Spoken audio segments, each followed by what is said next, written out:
Hola, ¿qué tal? Te doy la bienvenida a un nuevo episodio de Método Lasai y hoy vamos a hablar de fisioterapia respiratoria y para ello hemos invitado a Esther Galvez. Esther Galvez, bienvenida a Método Lasai. Muchas gracias, Robert. Un placer estar aquí en Método Lasai para hablar un poquito de fisio-respi, de respiración y de estos temas que nos interesan. Pues a Esther y a mí nos une la pasión por la respiración, el método buteico y seguro que alguna que otra cosita. Bueno, vamos a empezar. ¿Quién es Esther Galvez y cómo ayudas a las personas? Bueno, me cuesta un poco definirme por mi profesión porque soy muchas otras cosas, pero en este caso yo soy fisioterapeuta respiratorio, que es un área dentro de la fisioterapia que a veces no es tan conocido y los que estamos dentro pues hacemos una labor por hacerlo llegar a la gente para que sepan que existe este recurso. Y en general nosotros tratamos a adultos y a peques con patología respiratoria aguda o crónica y principalmente les ayudamos a que su calidad de vida sea mejor y para eso pues hay intervenciones en diferentes aspectos que van desde técnicas de ventilación y drenaje, a intervenciones con ejercicio físico y también a intervenciones como el método buteico. Antes de empezar a hablar de patologías, yo creo que es bueno que definamos qué es la respiración funcional y qué es el movimiento funcional. Porque yo creo que muchas personas se piensan que respiran bien y se mueven bien. Bueno, esto es un temazo, ¿no? La respiración funcional y el movimiento funcional. Lo que sabemos es que el movimiento respiratorio, que es una constante en la vida, implica un movimiento, como bien indica la palabra, ¿no? Y por tanto tiene unas implicaciones biomecánicas de la caja torácica y del conjunto de estructuras musculares que rodean esta caja mecánica. Y esta biomecánica y esta sincronía o asincronía en el conjunto de estructuras influyen también en la respiración. Y en el caso de lo que yo vengo a hablaros, en la patología respiratoria de las personas. ¿Qué fue antes, el huevo o la gallina? Es decir, si alguien respira mal, la consecuencia es, entre otras cosas, que se mueva mal, o si alguien se mueve mal, va a hacer que respire mal. Claro, esto supongo que dependerá de cada persona, ¿no? Que cada caso necesita ser mirado con detenimiento, pero lo que sí que vemos es que cuando una de las cosas está alterada, la otra suele estarlo también. Vale, pues ahora ya que nos hemos situado, vamos un poquito más al meollo. ¿Qué es un patrón de respiración disfuncional? ¿Cómo lo podríamos definir? Vale, anatómicamente, así a grosso modo y para todo el mundo, es como si tuviésemos 3 compartimentos biomecánicos a nivel torácico que están implicados en la respiración, ¿vale? Tendríamos un compartimento torácico superior, tendríamos un compartimento torácico medio y tendríamos el compartimento abdominal que también interfiere en la respiración, ¿vale? Para que nuestra respiración sea eficaz, fluida y tenga un coste energético justo y no más allá, tiene que haber como una sincronía en este movimiento, ¿vale? De manera natural y fisiológica esa sincronía se da.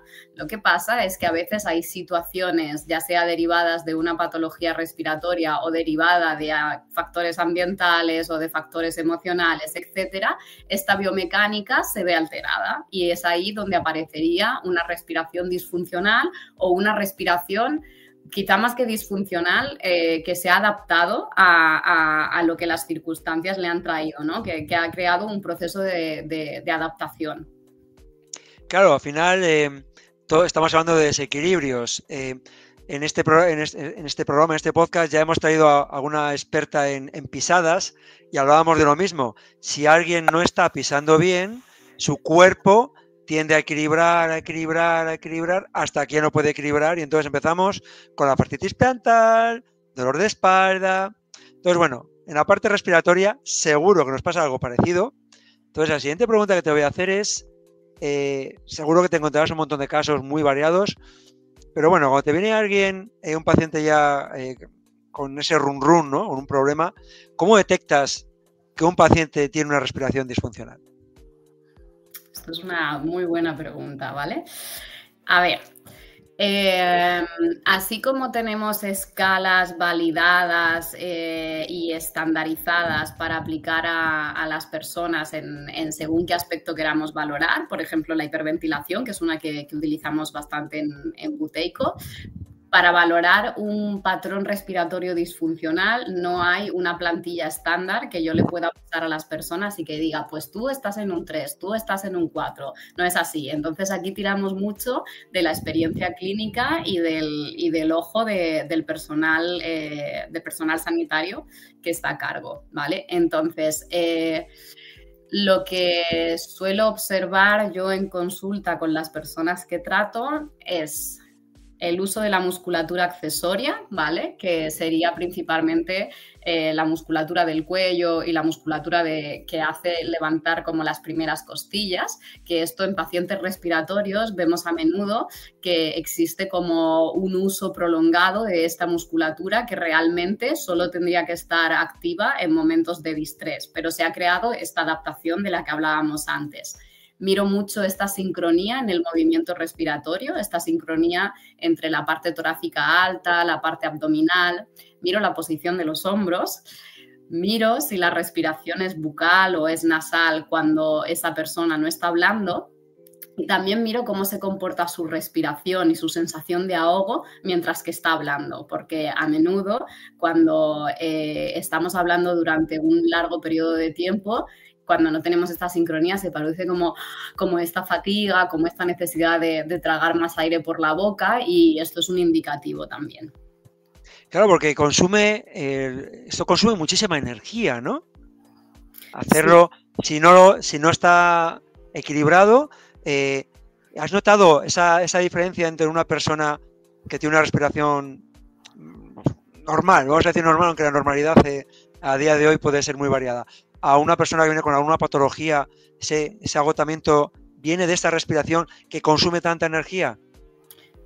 Podríamos decir que viene de más cosas, ¿vale? Porque al final las patologías respiratorias tienen implicaciones a muchos más niveles, ¿no? Y en muchos más sistemas, incluso a nivel metabólico. Pero es cierto que una respiración que antes hemos llamado disfuncional o que se ha adaptado a las circunstancias suele consumir mucha más energía que una respiración más estándar, por así decirlo. Y tenemos que tener en cuenta que las personas que tienen patología respiratoria a menudo causan con una pérdida de la masa musculatoria y una desnutrición que va como muy rápido, ¿no? Que a veces me encuentro en consulta que me dicen, bueno, pues me diagnosticaron X bronquiectasia, EPOC o lo que sea hace 7 años y desde entonces ya he perdido como 10 kilos y a menudo observas que estas personas ya vienen como en un periodo de desgaste e incluso de desnutrición, que esto es algo muy a tener en cuenta en el paciente respiratorio. Entonces, no es la causa el que estén respirando así, pero obviamente sumar más gasto energético y calórico a la respiración, pues esto va en nuestra contra también. Claro, bueno, los oyentes que no lo sepan, esto es un vídeo podcast, entonces nos pueden ver. Entonces, si yo soy tu paciente y llego, evidentemente esto, si respiramos más de 21.000 veces al día, debe ser agotador. Claro, es agotador. Es agotador y de hecho esto es muy significativo cuando lo vemos en los peques, ¿no? Cuando te viene un bebote a la consulta que por una obstrucción, por moco, por un broncoespasmo está teniendo una respiración alterada o un distrés respiratorio, tú sabes que hay que hacer algo y actuar con rapidez porque está consumiendo mucha energía y cuando somos pequeños la energía aún más es muy limitada y sabemos que esa manera de respirar le va a llevar a un agotamiento muy pronto. Cuando somos adultos tenemos más fuelle, por así decirlo, ¿no? Tenemos más aguante, pero aún así esto nos está consumiendo mucha energía. Vale, pues ya que tenemos más o menos claro ese tipo de pacientes, ¿qué tipo de problemas traen esos pacientes a tu consulta? Seguro que serán muy variados. Pues la verdad que es muy variado, sí que es muy variado. En general, personas, ya te digo, con una patología respiratoria crónica, con más o menos información sobre la patología, porque a veces, bueno, pues vemos que de manera recurrente aparece una palabreja en nuestro informe médico, pero tampoco tenemos mucha información sobre lo que es, ni nadie nos ha explicado o hemos buscado la información y a veces puede que esa palabreja, pues, oye, sea algo importante a lo que prestarle atención, ¿no?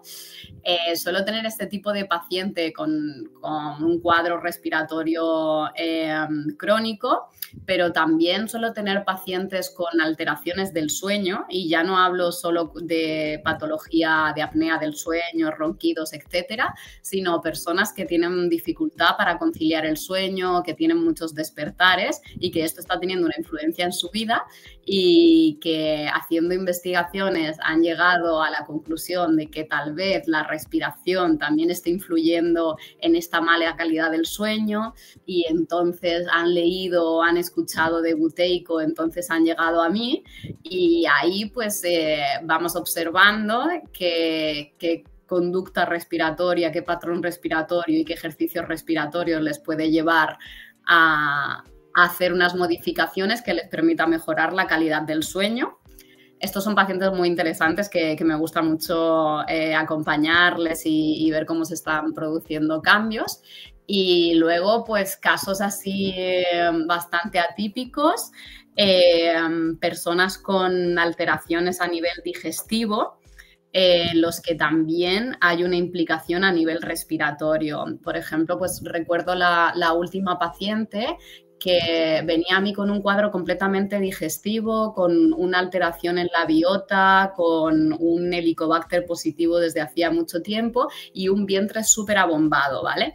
Y los médicos digestivos, digestólogos, le habían dicho que todo estaba bien de su parte y que ellos ya no podían hacer nada más. Pero la mujer había estado investigando sobre ciertos síntomas que tienen que ver con el abdomen y con el nervio frénico y con el diafragma y quería intentar algo más a nivel respiratorio. Y pues justamente el cuadro sintomático que ella tenía es un cuadro que unos médicos en el Hospital Vall d'Hebron estuvieron investigando y en el que se relacionaba esta sincronía en el diafragma con el hinchazón y con la inflamación a nivel abdominal.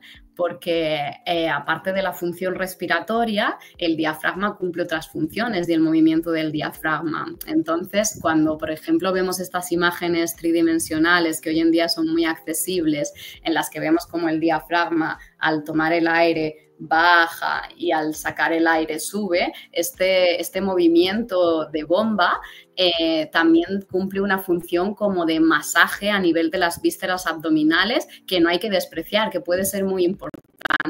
Y a veces, cuando ya hemos tratado todo lo posible a nivel digestivo y siguen prevaleciendo los síntomas, pues quizás es un buen momento para echar un ojo también a cómo se está moviendo ese diafragma, a cómo se está moviendo esa caja torácica y hacer un abordaje en ese sentido. Entonces, esta mujer llegó con una respiración disfuncional. ¿Y qué tipo de respiración tenía para tener todos esos problemas? Claro, yo me acuerdo que conforme esta señora me iba recogiendo los datos de su historia clínica, yo iba recogiendo todo, incluso cosas que honestamente yo no sabía lo que eran porque se escapan completamente de mi ámbito y mientras recogía los datos yo la estaba mirando a ella y yo pensaba, mira, yo no sé exactamente lo que tienes, pero lo que sí que sé es que estás respirando de una manera que no te conviene nada, ¿vale? Y ahí pasamos a la camilla, le quité la blusa, empezamos a poner cintas de, bueno, pues ahora intenta mover menos esta parte, ahora vamos a potenciar el movimiento por aquí, ¿qué tal si prolongamos este tiempo exhalatorio? ¿Qué tal si ahora hacemos una pequeña apnea? Y fuimos trabajando en este sentido. Fíjate que, claro, a ti te llegan un montón de pacientes. En las charlas que en Método Lasai damos presenciales, apareció una mujer también que había sido ya madre. Es decir, que en las preparaciones preparto, ¿no? Pues vas con la matrona, te enseñan o te explican, ¿no? Cómo respirar para esos esfuerzos que luego tienes que hacer. Y tenía una respiración paradójica y nadie se lo había dicho. Nadie. Entonces es curioso que podemos pasar por un montón de profesionales que no se fijan en ese detalle y que luego, claro, pues te puede dar problemas pues muy serios, ¿no? En tu calidad de vida. Claro, imagínate si esto te pasa con una matrona, que al final entiendo que la matrona tiene el foco puesto en otros aspectos y menos mal, ¿no? Porque necesitamos que su foco esté en otros aspectos. Pues imagínate cuando tu patología o cuando tu motivo de consulta es un motivo respiratorio, ¿no? Y estamos todos ahí viendo lo que pasa dentro del pulmón, por qué esta vía se ha estrechado, porque quizá aquí esta parte del pulmón ha tenido un espasmo, quizá aquí tenemos una rigidez, por así llamarlo, quizá aquí tenemos mucha mucosidad y estamos puestos en todo lo que tiene que pasar dentro del pulmón, que obviamente es importantísimo, ¿no? Pero al final no podemos olvidarnos de que el pulmón está dentro de una cavidad torácica y depende de unos movimientos y que esto también es digno de ser observado, ¿no? Y si ya no por otros profesionales, por los fisioterapeutas, ¿no? Que estamos tanto en el foco, en lo musculoesquelético, en el movimiento, pues es digno de ser observado también. Muy bien, pues ahora la siguiente pregunta que te voy a hacer es, una vez ya que hemos detectado y hemos identificado que esta persona tiene un problema, tiene que ser muy complicado reeducar y sobre todo desaprender un patrón de respiración que igual llevan toda la vida haciéndolo. Pues fíjate que a mí el feedback que tengo de las personas con quien trabajo no es de que sea tan difícil. Es como si de repente prestásemos atención a algo que hasta ahora no le habíamos prestado atención, pero que en cuanto empiezas a observar eres mucho más consciente de tu respiración durante el día, de tu respiración cuando estás agitado, y hasta ahora es que simplemente era algo eso, que no le habías prestado atención, que no había estado en tu foco, pero que a la que empiezas a observar es como, ay, yo les digo siempre, ¿no? que una de las cosas que tienen que observar mucho es la posición de los hombros, ¿no? De date cuenta de repente cuando te empieza a faltar el aire o cuando te empieces a sentir un poco mal de cómo tienes los hombros. Y ya cuando estás aquí arriba es como, vale, aquí ya estás aquí arriba, ya no tienes posibilidad de meter más aire en el cuerpo, párate, baja los hombros, inclina, ¿no? Y empieza a vaciarte para que podamos llenar de nuevo. Y a mí la primera, ¿eh? Yo creo que incluso siendo fisioterapeuta respiratoria, hasta que no llegué al método buteico, no fui realmente consciente de cómo estaba respirando en mi día a día, de ir observando el movimiento de mis costillas y que ha sido a partir de ahí y de experimentarlo primero en mí misma que he podido transmitir esto a otras personas.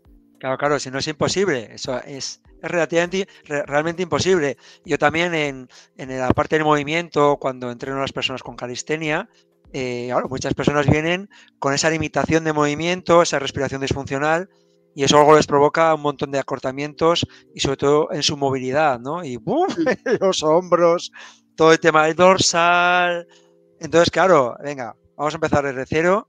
Y más que clases de calistenia, hacemos una clase de, venga, vamos a ver cómo respiramos, cómo nos movemos. Me mira un poquito como las vacas al tren, pero luego, claro, cuando ven que eso lo pueden sacar fuera de ese entrenamiento y que su día a día mejora y que a veces sus lesiones dejan de, o sea, ya no se empiezan a lesionar, empiezan a moverse de una forma más funcional, más equilibrada, pues bueno, pues es que estamos haciendo un buen trabajo.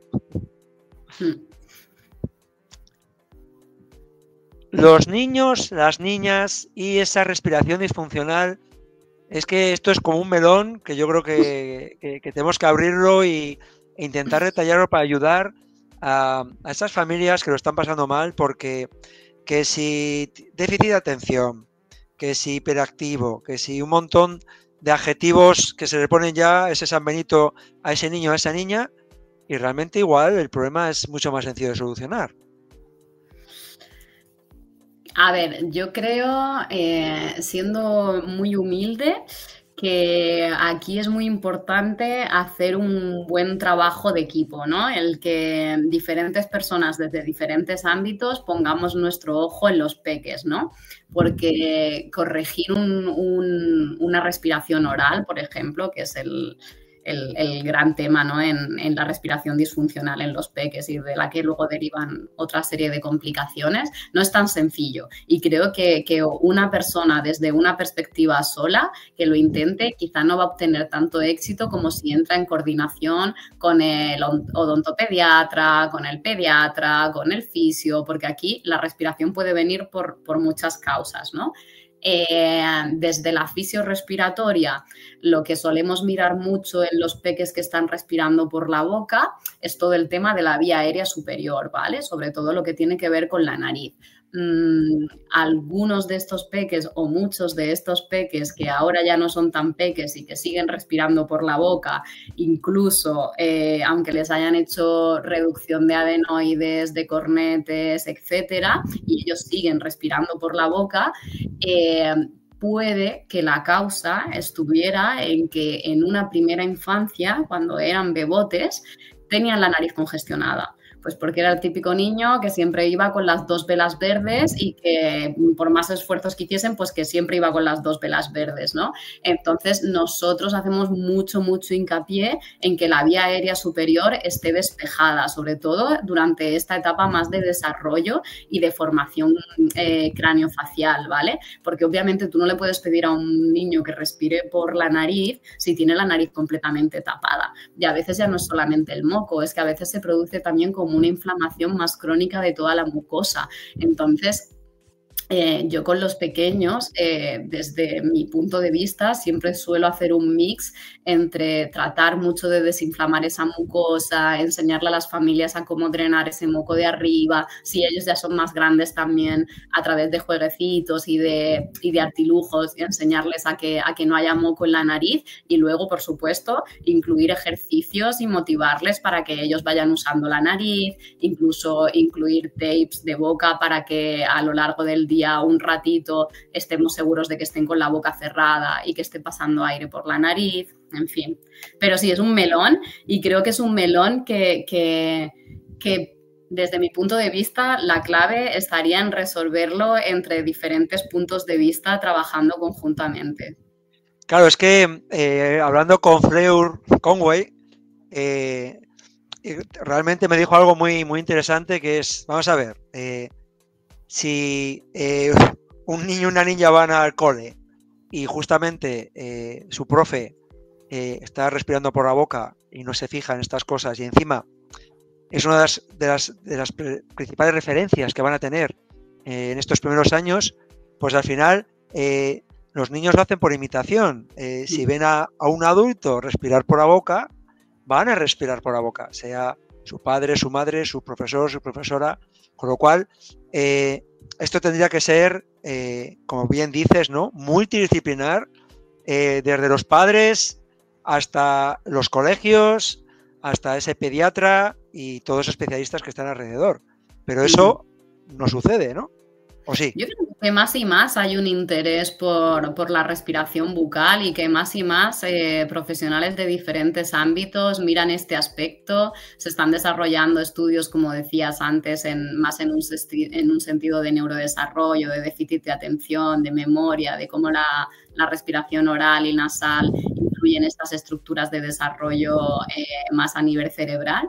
Se hacen muchos estudios también a nivel desde la odontopediatría, ¿no?, de cómo influye esta respiración oral en la estructura del cráneo. Nosotros desde la fisioterapia respiratoria, ¿no?, del riesgo de sufrir más infecciones en la primera infancia con una respiración oral que nasal. O sea que yo me muestro positiva en este sentido de que creo que más y más es un aspecto que la gente está mirando y está valorando y que de repente, bueno, pues a mí me pasó y me gustó mucho que de repente una odontopediatra, ¿no?, me contacte a mí porque diga, mira, es que necesito a alguien en la ciudad de Barcelona que trate este tipo de respiración y que les enseñe a los niños a hacer este tipo de ejercicios para que sepan respirar por la nariz. Y es como, vale, ¿y tú desde qué perspectiva trabajas? Desde esta, vale, pues entonces ya podemos trabajar en equipo. ¿Y conoces algún otorrino que también tenga este enfoque? O sea, que al final un poco el buscar tus remarcas y tus compañeros,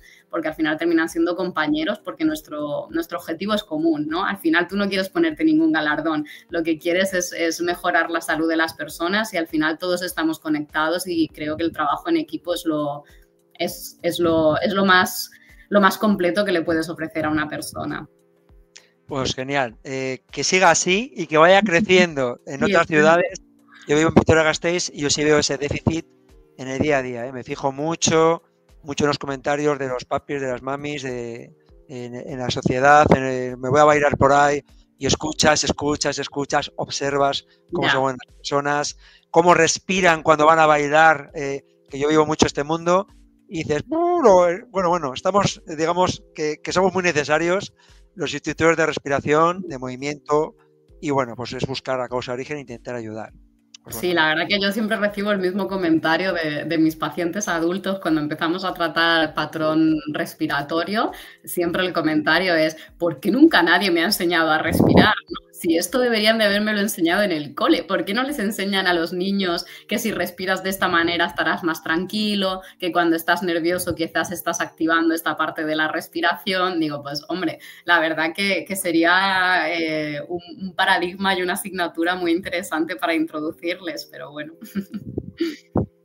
Hala, que alguien nos escuche con poder y pueda tomar esa decisión. Voy a meter la parte de los suspiros porque sí que es algo que Método Lhasa y lo hemos trabajado y me he dado cuenta que hay muchísimas personas que suspiran. O sea, a ver, el suspiro es un reflejo de nuestro cuerpo para intentar equilibrar, hasta ahí perfecto, como un bostezo y como cualquier actividad que realice el cuerpo de forma automática. Pero claro, cuando ya empieza a ser repetitivo, ya empieza a ser una patología. Entonces, ¿te han llegado personas que suspiren mucho? Porque me lo preguntan muchas personas en redes sociales. Me parece un tema muy interesante a tratar. Mira, esta es una de las preguntas bastante curiosas que les hago a los pacientes cuando vienen, ¿no? Les hago un cuestionario para tener información, pero también un poco para ver hasta qué punto ellos son conscientes de las cosas que hacen y que no hacen a nivel respiratorio. Y una de ellas es si tienes suspiros frecuentes y bostezos frecuentes, ¿no? Y es algo que suele chocarles, pero es verdad que a menudo en una de las dos cosas me suelen decir, pues la verdad que sí, pero yo no sabía que esto estaba relacionado con que respirase mal, pero ahora que lo dices, sí, si yo estoy suspirando todo el tiempo, o si bostezo cada 2 por 3. Pero yo recuerdo que cuando veíamos esto en la formación de la Buteyko Clinic, yo pensaba en la época de mi vida profesional en que trabajaba en cuidados intensivos. Y claro, en cuidados intensivos, pues la persona no es capaz de respirar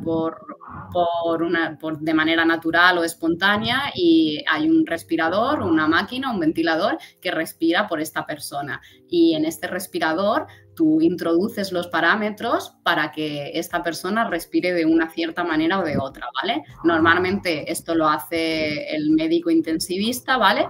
Pero cuando vamos los fisios, pues dependiendo de lo que queramos hacer con esta persona, podemos modificar ciertos parámetros, ¿vale? Y ahí yo me di cuenta y pregunté y me lo explicaron de que el respirador tiene programados un número de suspiros por hora, ¿vale? Que normalmente depende, ¿vale? Pero suelen ser entre 10 suspiros por hora, que es un montón, si lo piensas, 10 suspiros por hora, ¿vale? Y la función de estos suspiros en ventilación mecánica es que de vez en cuando necesitamos realmente tener como un tiempo inspiratorio, ¿vale? El tiempo en el que cojo el aire que sea más prolongado, ¿no? Que es lo que hacemos cuando suspiramos, hacemos un... ¿Vale? O sea, meto más aire y lo meto durante más tiempo y lo dejo salir. Y en este caso se hace para que todas las áreas del pulmón tengan como esta distensión, ¿vale? Y no haya lo que llamamos atelectasias, ¿vale? No haya partes que se queden como más rígidas. O sea que sí, fisiológicamente los necesitamos, tanto así que incluso en ventilación mecánica se programa que la persona tenga un suspiro. Pero ahí volvemos al punto del inicio, ¿no? ¿Qué pasa si me pasa la vida compensando? Que ya no es una compensación, ¿no? Ya es más como una actitud viciosa, podríamos decir. Entonces, una cosa es un suspiro fisiológico que le llamamos y otra cosa es vivir suspirando, ¿no? Ahí ya se está produciendo una adaptación porque tu sistema respiratorio se ha adaptado a tomar esas bocanadas de aire, ¿no? A que cada X tiempo necesites meter mucho aire. Respiración torácica, bucal, con lo cual estamos hiperventilando.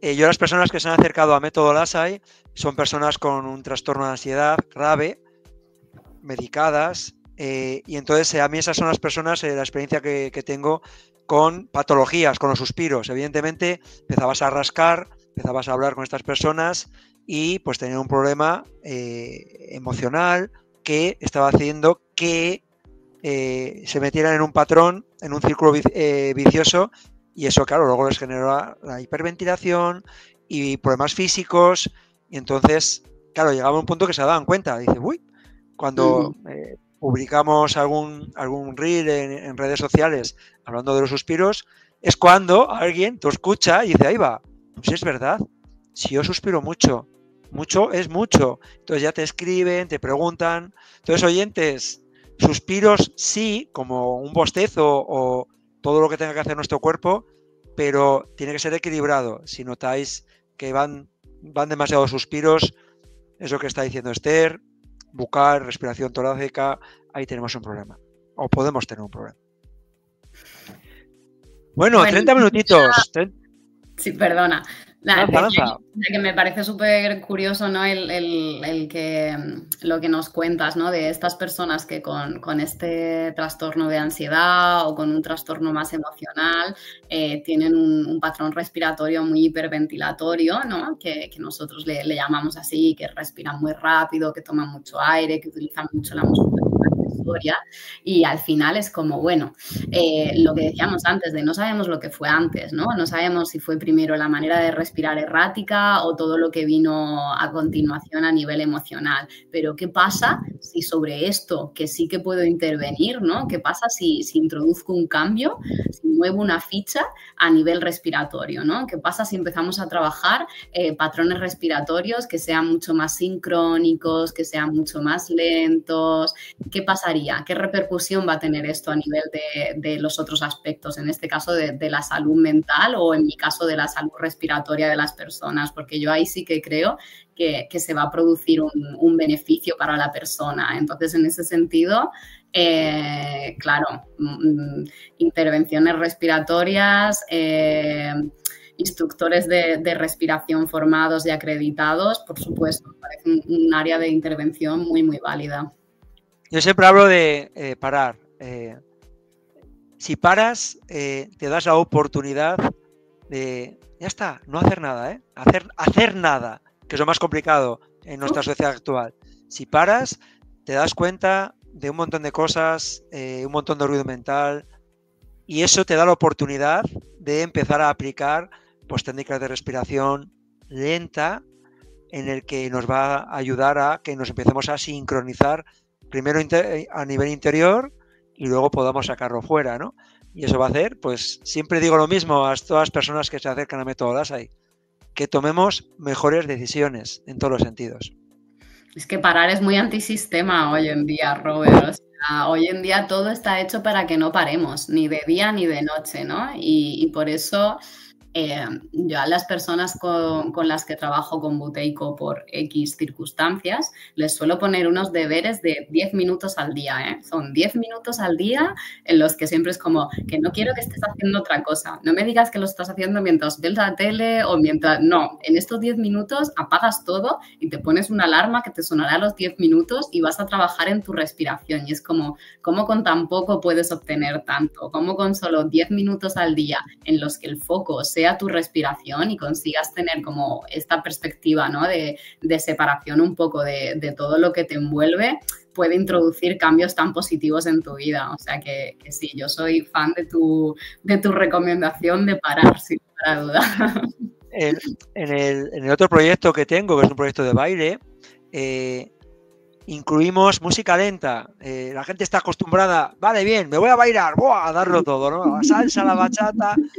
Entonces, lo que les propongo a las personas que vienen a los eventos que organizo es que bailen música lenta. Y eso ya remueve un poquito, pero luego la gente que lo empieza a practicar es una manera de parar. Entonces, cada uno a su nivel, que lo pruebe, que lo intente, y ya veréis, oyentes, qué bien os va a venir. Esther, 30 minutos largos llevamos ya.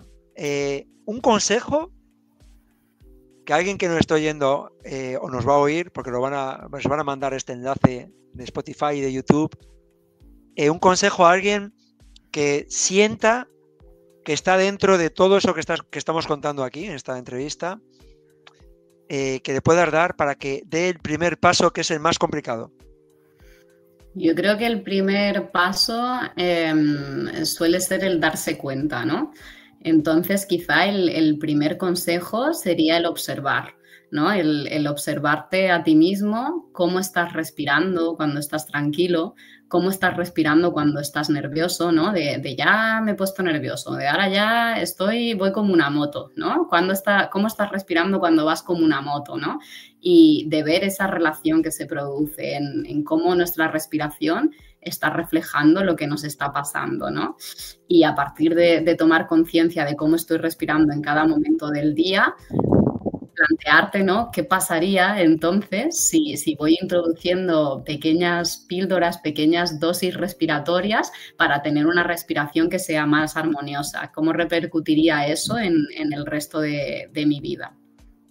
Genial, un consejo yo creo que estupendo. Si lo hubiera oído yo hace unos años... Yo también. Bueno, todo llega cuando tiene que llegar, ¿no? Vamos a decir. Efectivamente. ¿Dónde te podemos encontrar? Si alguien tiene curiosidad o viva por tu zona, la zona de Barcelona metropolitana, alrededor. Exactamente. Yo estoy en Barcelona Centro. Actualmente tengo una consulta privada en Francesc Macià, bastante céntrica. Y mi proyecto de fisioterapia respiratoria se llama RespiFit, porque incluye fisioterapia respiratoria, método Buteyko y readaptación al esfuerzo. Entonces, si entráis en www.respifit.es, ahí podéis encontrar toda la información de lo que hago, contactarme, etcétera. Pues Esther, mil gracias por dedicarnos tu tiempo, que sé que es muy valioso y lo utilizas muy bien además.